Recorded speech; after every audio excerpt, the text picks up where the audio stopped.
¿Qué tal?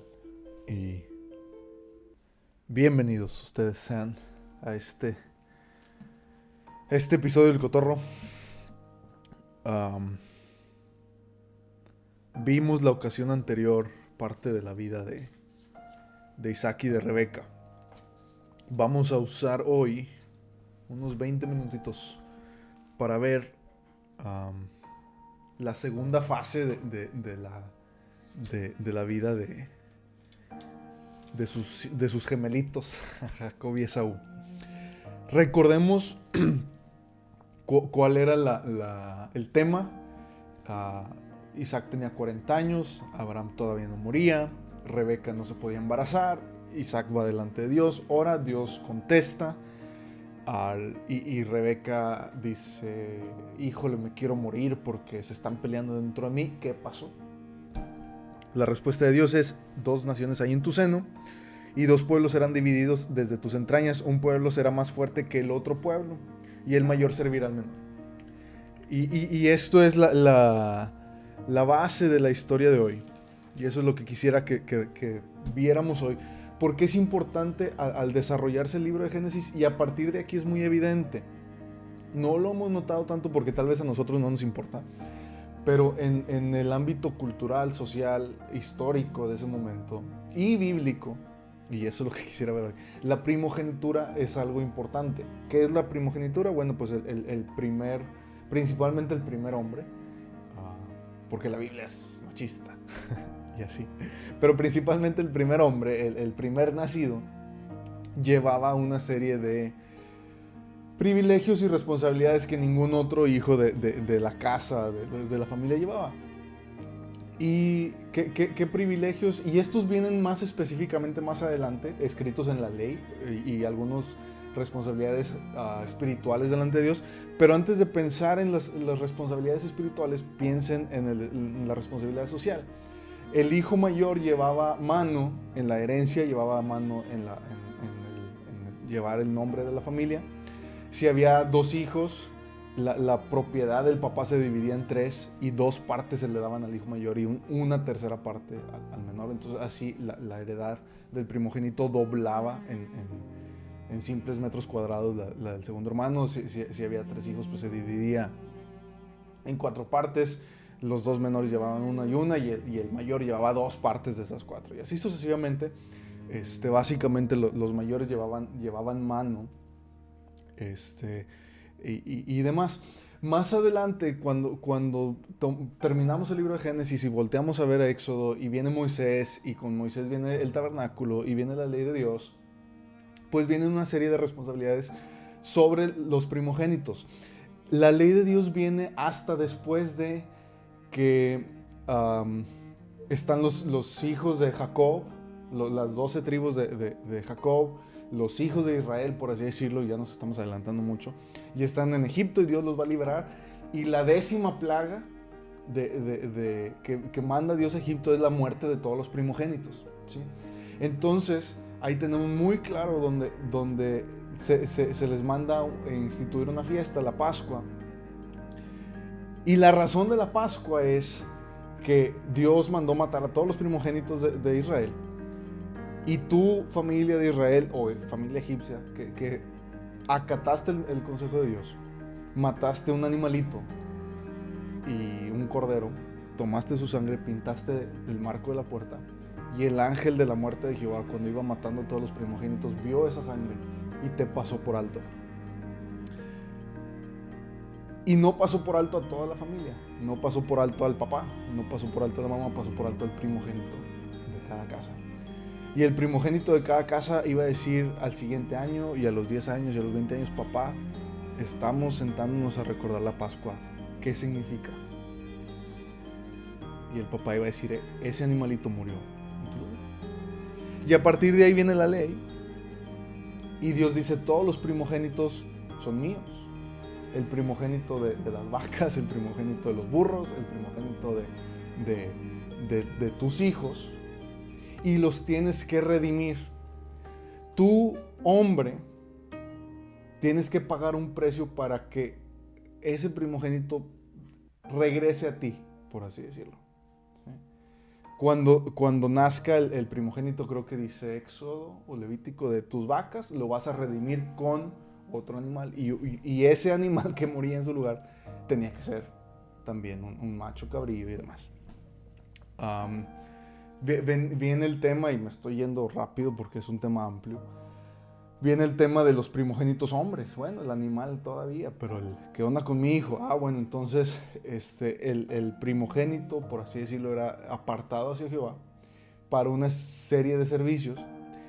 Y muy pronto en la historia de la ley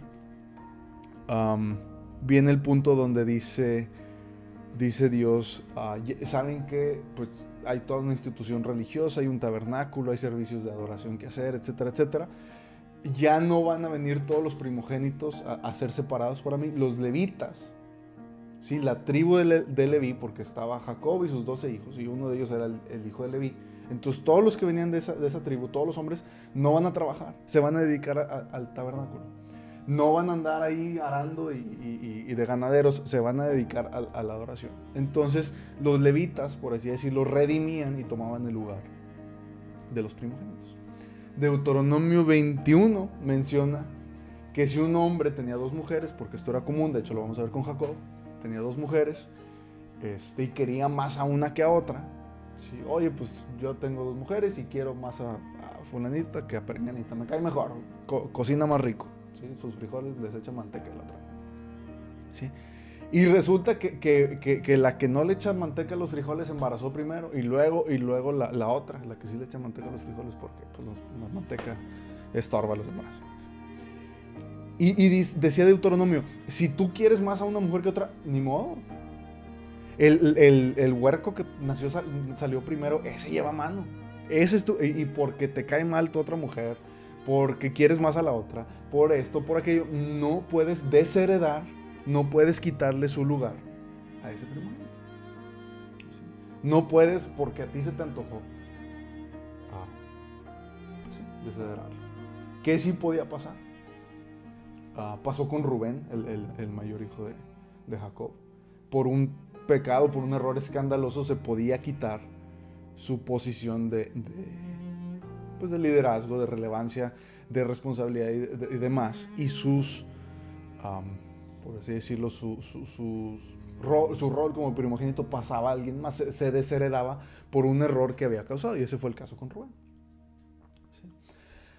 Ahora, con el afán de que esto sea un bloque nada más, que nos... ¿sí? Un ladrillo, ¿cómo se dice? Un eslabón más en la escalera hacia entender la historia de Génesis. Pues vamos a voltear a ver qué primogénitos ya hemos pasado. Tenemos a Caín y Abel. ¿Quién era el mayor? Caín. ¿A quién escogió Dios? Abel. ¿Sí? Tenemos a Ismael e Isaac. ¿Quién era mayor? Ismael. ¿A quién escogió Dios? A Isaac. Tenemos ahora a Jacob y Esaú. ¿Quién era mayor? Esaú. ¿Sí? Y dice Romanos, a Jacob amé y a Esaú aborrecí. Y otra vez, este es otro tema enorme que espero pronto podamos revisar. Pero había un predicador en Inglaterra, Charles Spurgeon, que estaba leyendo por ahí una historia donde una mujer viene y le dice, oye, es que ¿cómo puede ser que Dios haya aborrecido a Esaú? No puedo entender que Dios haya odiado, aborrecido, como dice, a Esaú. Y la señora venía con esta pregunta ante este predicador y dice, es que ¿cómo puede Dios hacer eso? Y Spurgeon le contestó y le dijo, pues yo no tengo problema con entender por qué Dios aborreció a Esaú. Más bien tengo problema para entender cómo es que amó a Jacob. Y esa es la historia del Evangelio. Ese Dios de amor que busca y atrae y hace por nosotros. Esa es la historia del Evangelio. Tenemos a Jacob y Esaú. Después de Jacob y Esaú viene Judá, quien lleva el rol del primogénito. Y de quien es la tribu de la que viene el Cristo. Jacob tiene, a final de cuentas, 12 hijos. Rubén es el mayor, Judá creo que es el cuarto, quinto. Y la responsabilidad del primogénito la lleva Judá. Después vienen Efraín y Manasés. Y Manasés llevaba mano y pasa la bendición a Efraín. La línea de los reyes del Cristo, ¿sí? Mandan a ungir rey en lugar de Saúl ya muchos años más adelante, y hay un montón de hermanos. Y David, el hermano menor, el huerquito, ni siquiera lo contaron porque andaba ahí cuidando las ovejas, y el mayor está más alto y está más guapo, y si voy a escoger un rey, pues lo escojo entre estos dos. David no, David es el de mero abajo, ¿sí? Y Dios dice: no veas su estatura, no veas su apariencia, no veas lo que ve el hombre, quiero a David. Y esto se ilustra en 1 Corintios 1 del 25 en adelante. Dice lo siguiente, y tal vez estoy haciendo un brinco grande, pero dice: porque lo insensato de Dios es más sabio que los hombres. Lo débil de Dios es más fuerte que los hombres. ¿Sí? Mirad, hermanos, vuestra vocación, que no sois muchos sabios según la carne, ni muchos poderosos, ni muchos nobles, sino que, y esto es lo importante, sino que lo necio del mundo escogió Dios.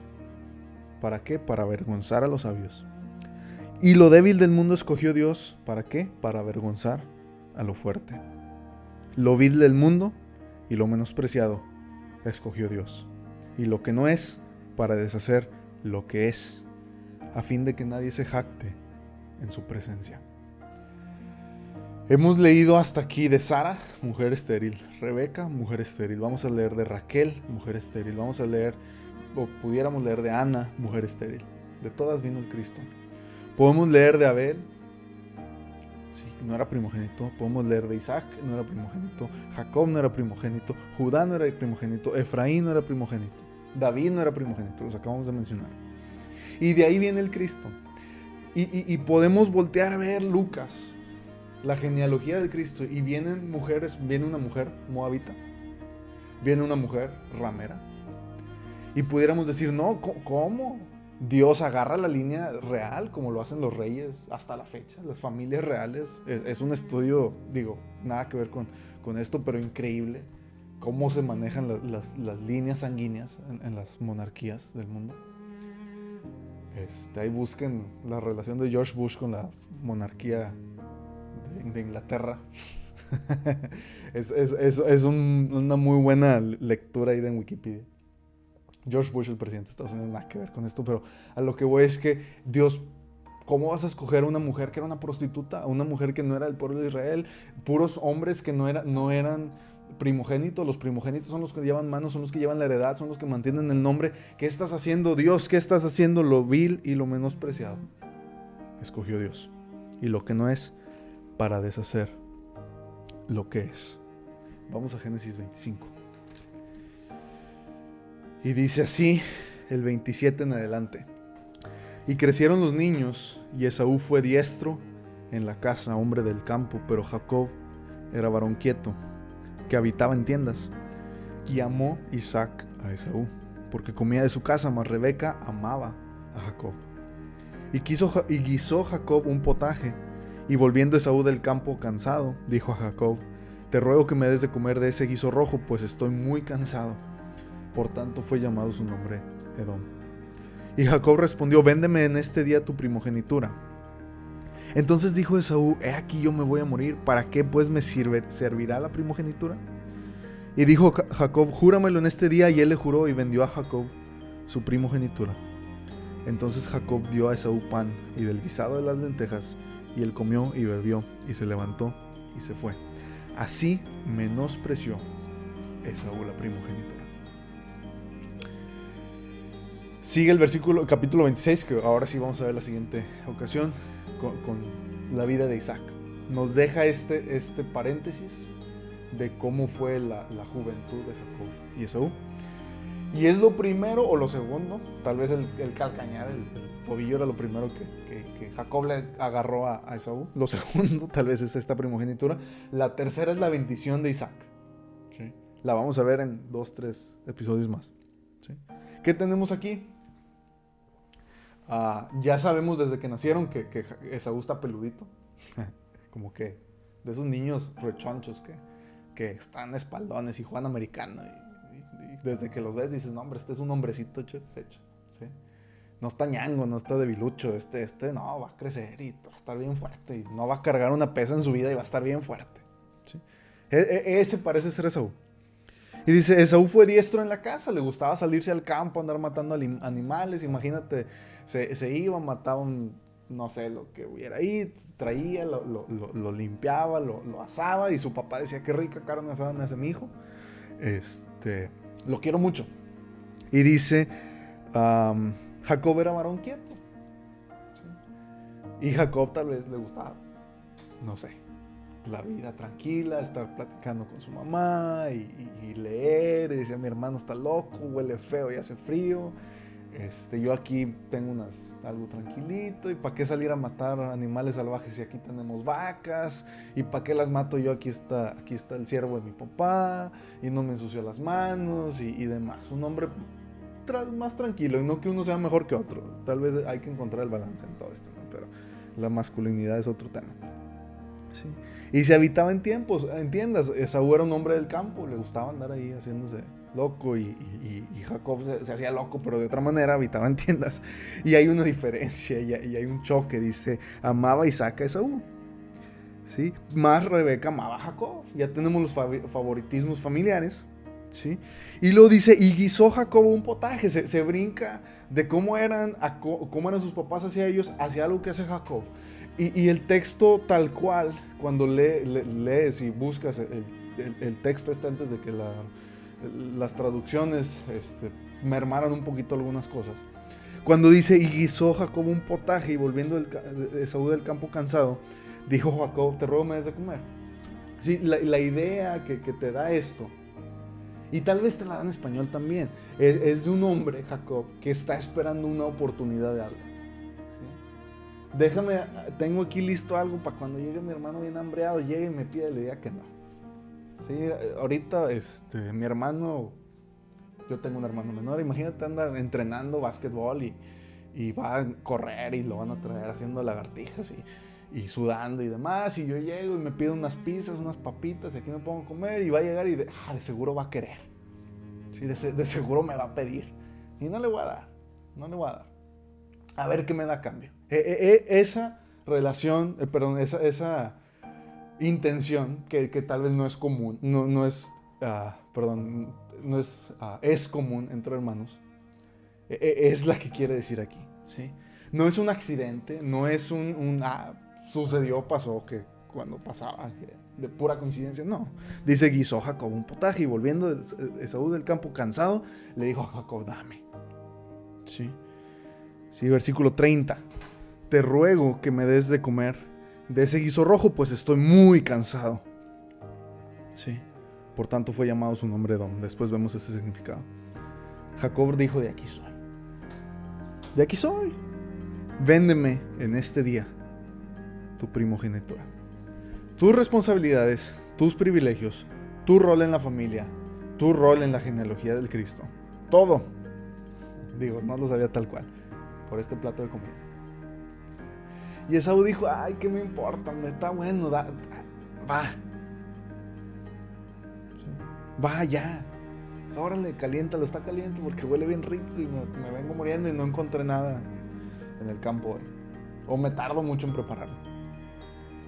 Sí. Véndeme en este día tu primogenitura. Entonces dijo Esaú, aquí yo me voy a morir, ¿para qué pues me servirá la primogenitura? Y dijo Jacob, júramelo en este día. Y él le juró y vendió a Jacob su primogenitura. Entonces Jacob dio a Esaú pan y del guisado de las lentejas, y él comió y bebió y se levantó y se fue. Y fíjate esta última frase: así menospreció Esaú la primogenitura. Así la menospreció. ¿Por qué dice que la menospreció? Porque es algo que se debía valorar. Esaú no debía ir por la vida diciendo, me voy a morir, hombre, ¿para qué la quiero? Ahorita traigo hambre y esto es lo que tengo que comer. No, Esaú hizo mal. ¿Sí? Jacob también. Jacob también hizo muy mal. ¿Sí? Los papás, tal vez por andar de favoritistas, tal vez también hicieron mal, aunque ahorita eso todavía no viene el caso. ¿Sí? Y dice, así menospreció Esaú la primogenitura.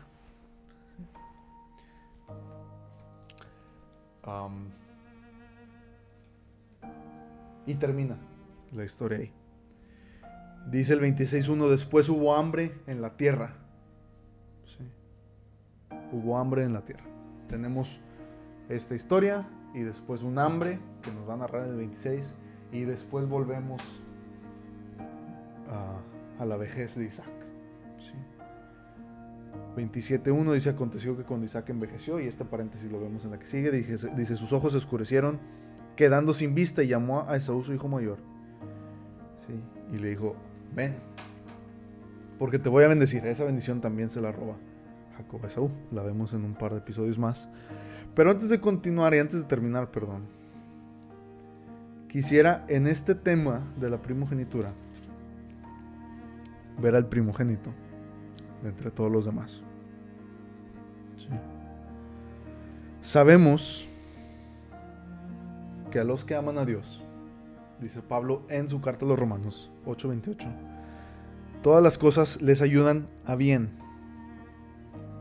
Sí, sabemos que a los que aman a Dios, todas las cosas les ayudan a bien. Esto es, a los que conforme a su propósito son llamados. Porque a los que antes conoció, y este es un versículo difícil, después se los explico, dice, a los que antes conoció, también los predestinó para que fuesen hechos conforme a la imagen de su Hijo. Hay personas que dicen, vamos a entrar en este versículo, dice, es que Dios escoge a quien salva. No, dice, a los que antes conoció. ¿Conoció qué? Que iban a creer en Él. A los que Dios conoció que iban a creer en Él, hizo algo con ellos, también los predestinó. ¿Para qué? Para que fuesen hechos conforme a la imagen de su Hijo. Dios te podía salvar del infierno sin hacerte como su Hijo.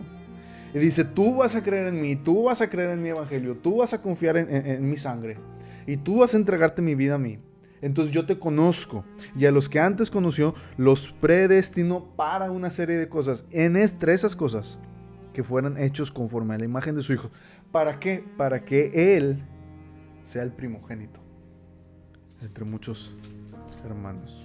Colosenses 1:15, hablando de la preexistencia del Cristo. El Cristo era todo y en todo y antes de todo. Él es la imagen del Dios invisible, el primogénito de toda creación. ¿Sí? ¿Fue el Cristo creado? No, no fue creado. No se hagan ideas. Después lo vemos. ¿Sí? Está hablando de un nivel de jerarquía, no de creación. Está hablando del nivel de responsabilidad, el nivel de privilegios, el nivel en la escala, en la cadena alimenticia. ¿Sí? Él es la imagen del Dios invisible. ¿Sí? A Dios no lo podemos ver. Al Cristo sí. ¿Por qué? Porque el Cristo bajó a la tierra y caminó y murió y resucitó. Él es la imagen del Dios invisible, el primogénito de todas las cosas. Te voy a leer esto porque es un pasaje increíble. Dice, porque en Él fueron creadas todas las cosas. En Él fueron creadas todas las cosas. En Él fueron creadas todas las cosas, las que hay en los cielos y las que hay en la tierra, visibles e invisibles, sean tronos, sean dominios, sean principados, sean potestades. Todo fue creado por medio de Él. ¿Y para qué? Para Él. Y Él es antes de todas las cosas, y todas las cosas en Él subsisten. Dice así, porque la palabra de la cruz es locura a los que se pierden. A los que se salvan, esto es a nosotros, poder de Dios. ¿Sí? La palabra de la cruz es locura. ¿Sí? ¿Qué significa esto? Que alguien escucha del Cristo, alguien escucha de todo esto que acabo de decir y dice, no, están locos. Ham, estás loco. Y tal vez tú lo estás pensando. Está bien. ¿Sí? A los que se salvan, a nosotros, poder de Dios. ¿Cómo es el poder de Dios? Dice el 19, está escrito, destruiré la sabiduría de los sabios, desecharé el entendimiento de los entendidos. 20, ¿dónde está el sabio? ¿Dónde está el escriba? ¿Dónde está el disputador de este siglo? ¿No ha enloquecido Dios la sabiduría del mundo? Pues ya que en la sabiduría de Dios el mundo no conoció a Dios mediante la sabiduría, agradó a Dios a salvar a los creyentes por la locura de la predicación. Porque los judíos piden señales, los griegos buscan sabiduría, pero nosotros predicamos a Cristo crucificado. Para los judíos ciertamente tropezadero, para los gentiles locura, mas para los llamados, así judíos como griegos, mexicanos, gringos, lo que sean, Cristo, poder de Dios y sabiduría de Dios. El primogénito de toda creación, el primogénito de entre los muertos, para que en todo tenga preeminencia, viniendo de un Jacob, de un Isaac, de un Abraham, pecadores, fallidos. Y la historia de Jacob la retomamos en 2 episodios más. Una de las historias más interesantes del libro de Génesis. Una de las historias más cercanas a nosotros, porque Jacob es un hombre lleno de errores, es un hombre traicionero, es un hombre mentiroso, es un hombre que duda de Dios, es un hombre que pelea, literalmente pelea con Dios. Sí. Y Dios lo usa, y Dios lo atrae, y Dios lo avienta. Y dice, tú vas a cumplir mi obra. Que así sea en cada uno de nosotros. Seguimos la siguiente ocasión con la vida de Isaac. Gracias de nuevo por acompañarme hasta aquí.